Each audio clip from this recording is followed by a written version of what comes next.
Hi guys! Napaisip lang ako, what if kung bumaliktad yung mundo? Tapos, salit na paluin tayo ng mga mama natin kapag may ginawa tayong kalokohan, bibigyan nila tayo ng pera. Joanna, pasa-pasahan tayo, dali! O sige!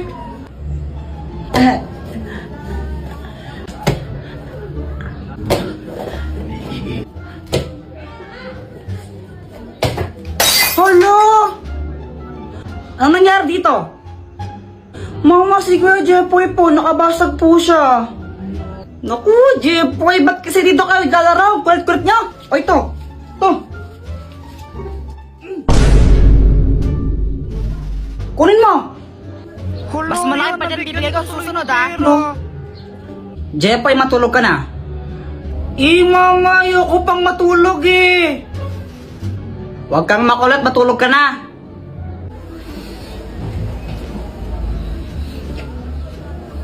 Kapag ikaw di ka pa natulog, malalintikan ka sa akin. Tingnan mo.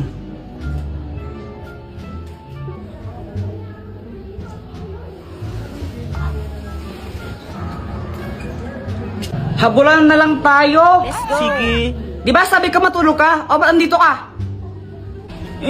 Mama, naglalaro lang kami. Umuwi ka na kung di nabibigyan ka ng pera.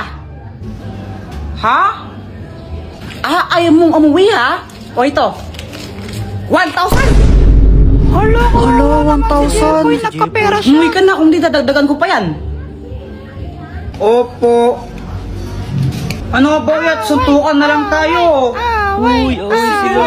Jepoy, kaya mo ba si Boyet? Oo naman. Ikaw, Boyet, kaya mo Oo siya? naman. Tanggal na isang kamay o. Partida na. Wala ka na pala, Jepoy. Isang kamay. Hoy, Jepoy! Di ba sabi ko doon ka lang sa bahay, ha? Tapos nakikipag-away ka pa? Makulit ka talaga, makulit kang bata ka. O, ito.